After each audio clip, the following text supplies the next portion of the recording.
안녕하세요. 네, 여기에 쓰라 그랬는데 제가 피아노 치는 사람이라서 그냥 습관적으로 절로 갈 뻔했습니다. 네, 더운 날씨에 이렇게 오시느라 수고 많으셨죠?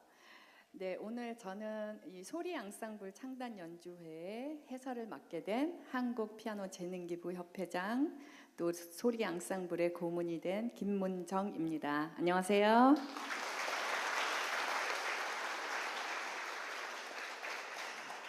네, 소리 앙상블은 올해 창단된 단체입니다. 여러분 아시는 분들이 연주자 중에 많이 계실 텐데요.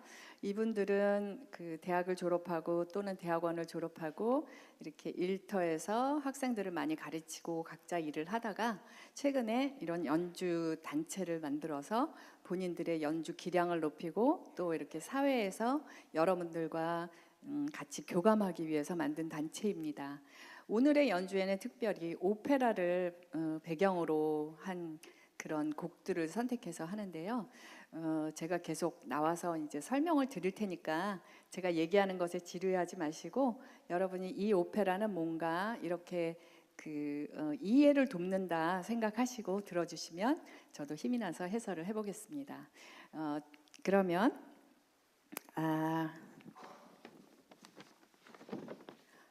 며칠 동안 좀 준비를 많이 했습니다. 하지만 아까 읽어보니까 또 너무 지루할 것 같아서 많이 자르고 중요한 얘기만 드릴게요. 오늘은 이제 총 8곡의 오페라를 여러분이 감상을 하시겠는데요. 그 오페라가 이제 오케스트라 반주로 많이 되지만 대부분 연주가 되지만 오늘은 이렇게 보시다시피 피아노 2대로 오페라에 나오는 곡들을 연주하게 되겠습니다. 그러면 여러분 오페라가 뭘까요? 아세요?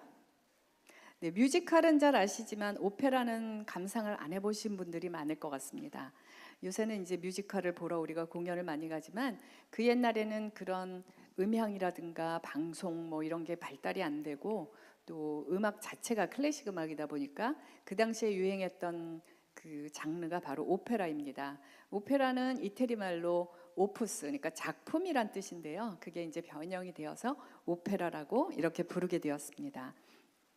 그러니까 오페라는 한마디로 연극에 노래를 붙여서 하는 것이다. 그렇게 말할 수 있겠죠. 그래서 연극에 노래를 붙여서 하다 보니까 뭐가 필요하냐면 반주가 되는 오케스트라가 필요하고 또 솔로들이 나와서 솔로들은 자기의 그 뭐 사랑 노래 이런 것들을 아리아로 표현을 합니다. 그런 솔로를 아리아라고 하고 또 그 주인공들이 꼭 노래만 하는 게 아니라 나는 힘들었어, 나는 그 여자가 보고 싶어 막 이러면서 자기의 얘기를 하는 거를 레시타티보라 그래요. 어려운 말이죠. 네, 그런 여러 가지 요소들이 들어가 있고 또 오페라는 음악뿐 아니라 연극적인 요소, 그렇죠? 또 미술이 필요하고 때때로 발레도 필요하고 그러니까 온갖 종합예술이라고 보면 되겠습니다. 그래서 그 음악에는 독창도 있고 합창도 있고 관현악도 있고 뭐 이렇게 여러 개가 나오는데요.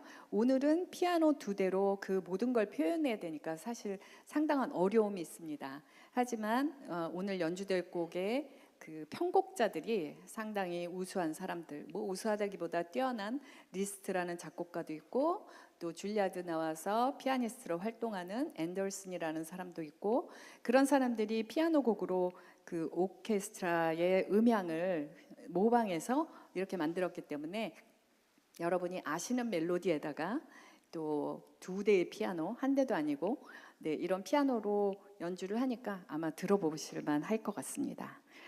네, 오늘은 여기에 오페라 동호회에서 오셨다는 제가 얘기도 듣고요.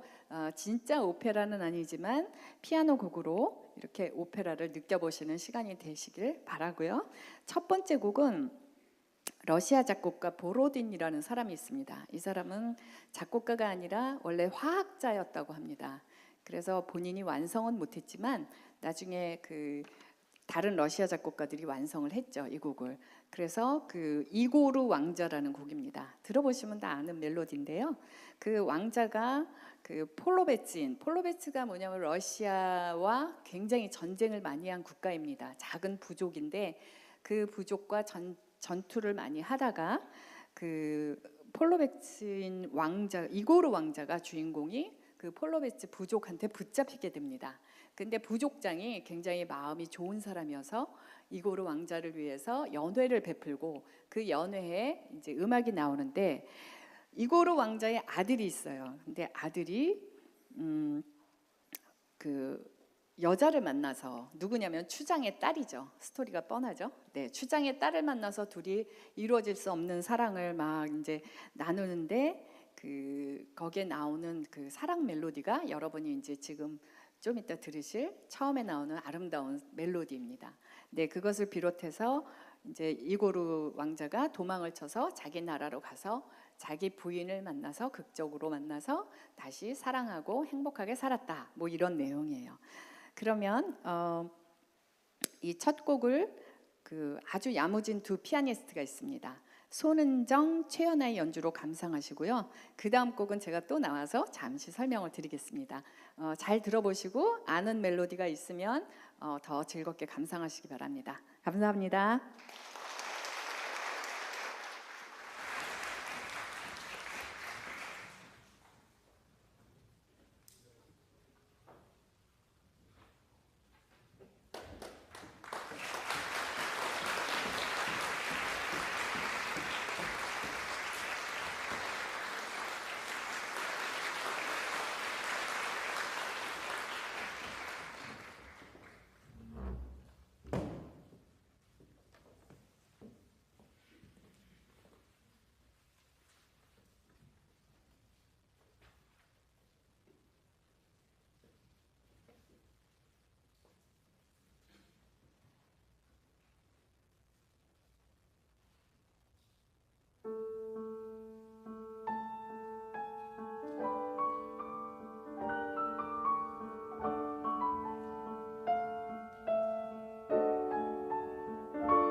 네, 재밌게 들으셨어요?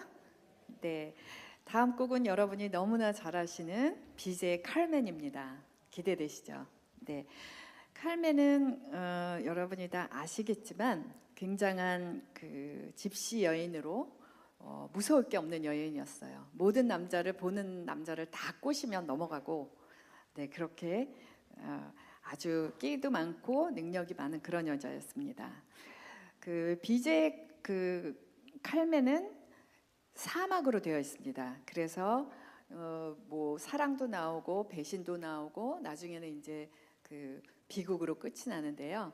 그 내용을 잠시 말씀을 드리면 그 집시 여인 칼멘이 굉장히 불같은 성격이에요. 그래서 모든 남자를 다 이렇게 꼬시고 뭐 이렇게 만나고 했는데 그 군인 장교였던 돈 호세라는 굉장히 순진한 청년을 만나죠.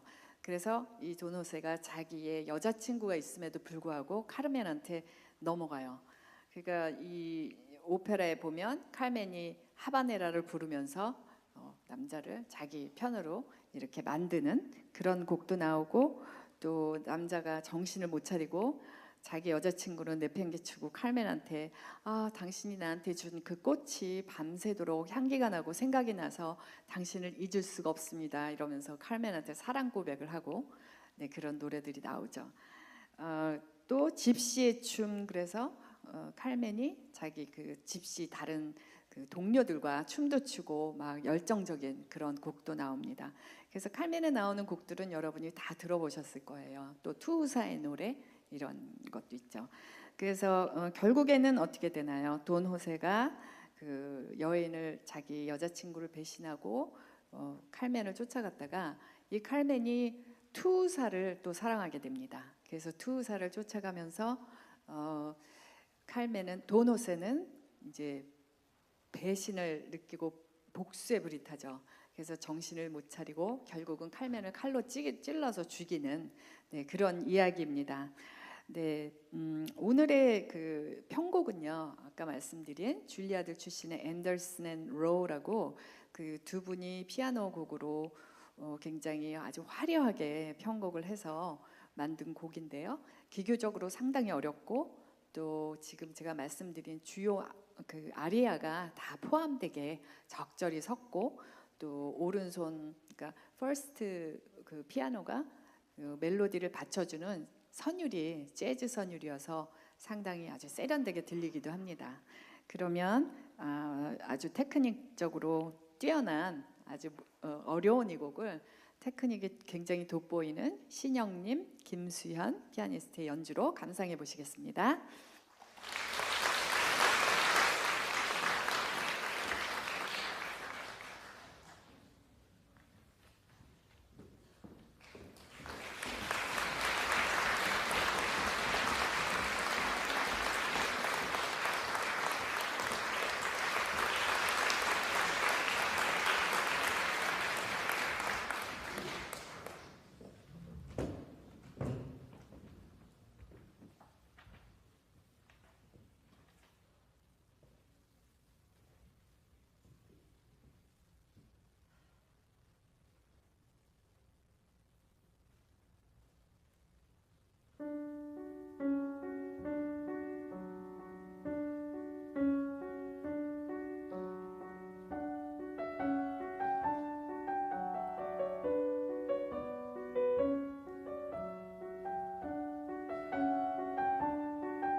네, 박수 치셔도 됩니다. 네, 역시 오페라는 칼맨이죠. 네, 너무 멋있는 것 같아요. 제 제자들이지만 참 자랑스럽습니다.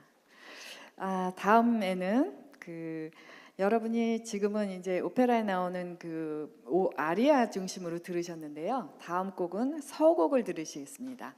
서곡은 뭐냐면 오페라가 시작하기 전에 그 오페라의 분위기를 좀 나타낸다든가 아니면 관객들이 이제 좀 늦게 오시는 분들 뭐 이런 분들을 위해서 마련한 곡입니다. 그래서 그 서곡을 들으면 딱 이게 무슨 오페라 서곡이지 이렇게 다들 알고 계시는 곡이죠. 그 서곡 중에서 지금 들으실 두 곡은 대표적인 서곡이에요.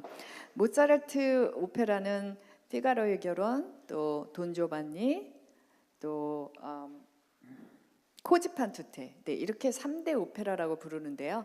그 중에서 오늘 들으실 그 서곡은 피가로의 결혼입니다.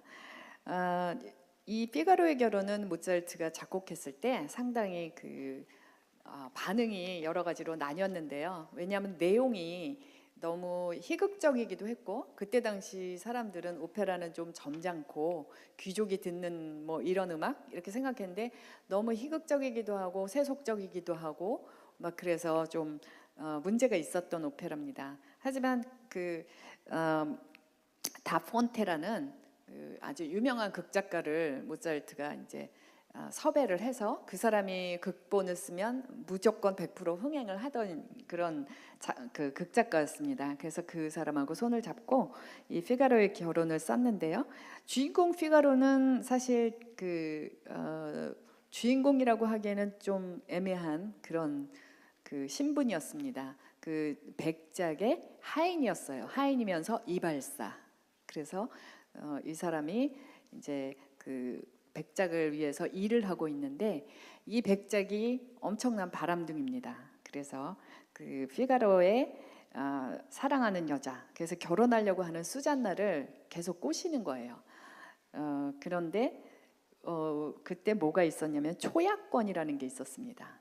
그게 뭐냐면 백작이 수잔나가 하녀잖아요. 하녀가 결혼을 해도 그 여자랑 첫날 밤을 지내는, 그러니까 그 여자의 하여튼 처녀성을 뺏는 이런 권리가 있었던 거예요. 그래서 사람들이 그게 뭐 말도 안 되는 권리다 그래서 이제 옛날에는 그게 지켜졌는데 그 권리가 없어지고 이제 점점 정상적으로 이렇게 자기 남편한테 가는 그런 시대가 되었는데도 불구하고 이 백작이 초약권을 막 주장한 거예요. 그래서 어떻게 했냐면 백작 부인과 피가로와 수잔나 이렇게 셋이서 공모를 했어요. 모의를 해서 저 백작을 좀 혼내줘야 되겠다. 그래서 밤에 이제 수잔나가 편지를 썼어요. 백작에게. 그래서 나를 만나주세요. 그러니까 백작이 어떻게 했겠어요? 신나서 왔겠죠. 그런데 막 수잔나에게 내가 너를 사랑해 뭐 이렇게 막 노래를 불러요. 근데 짠 하고 나타난 거죠. 그 자리에 누가? 백작 부인이. 네, 그래서 막 사랑한다고 막 노래도 부르고 막 반지도 주고 막 이랬는데 알고 보니까 백작 부인이었잖아요. 그래서 피가로와 수잔나와 백작 부인이 나타나서 이제 골탕을 먹이고 만인이 보는 앞에서 백작을 아주 혼을 낸다는 이런 내용입니다. 그래서 거기에 나오는 신나는 또 코믹하고 한 서곡을 들으시겠고요. 한 곡 더 있는데요. 그 다음 곡은 러시아 작곡가 아까 보로딘의 음악을 들으셨잖아요. 이분은 글린카라는 작곡가입니다. 그래서 역시 항상 이런 오페라에는 백작, 대공, 후작 뭐 이런 사람들이 많이 나오는 것 같아요. 이제는 대공이 나옵니다. 그래서 대공의 딸이 루드밀라고 그 딸을 사랑하는 남자가 루슬란이에요. 그래서 글린카의 루슬란과 루드밀라라는 곡의 오페라의 서곡인데 현재 이 오페라는 전곡이 다 이렇게 상연되는 일은 극히 드물고 이 서곡만 따로 연주가 많이 되는 곡입니다. 그래서 어떻게 되냐면 루드밀라가 유괴를 당했어요. 결혼을 앞두고. 그래서 청혼한 기사가 있었는데 3명이 있었는데 그들이 막 쫓아가서 루드밀라를 구하는데 그 대공이 그랬죠. 3명 중에서 내 딸을 구하는 사람에게 내 딸을 주겠다. 그래서 누가 구했을까요? 루슬란이죠. 그렇죠. 주인공이 구했겠죠. 그래서 결혼을 마침내 하고 또 행복하게 살았다. 뭐 이런 이야기입니다. 그래서 매우 씩씩하고 용맹한 그런 서곡 분위기를 나타내주고 있는 그런 아주 명곡이고요. 이 두 곡을 이번에는 2명의 피아니스트가 아니라 4명이 나와서 치겠습니다. 최연아, 손은정, 박서령, 손다경. 네, 씩씩한 이 4분이 나와서 호흡을 맞춰서 2대의 피아노에서 연주하겠습니다. 두 곡을 연속해서 감상해 보세요.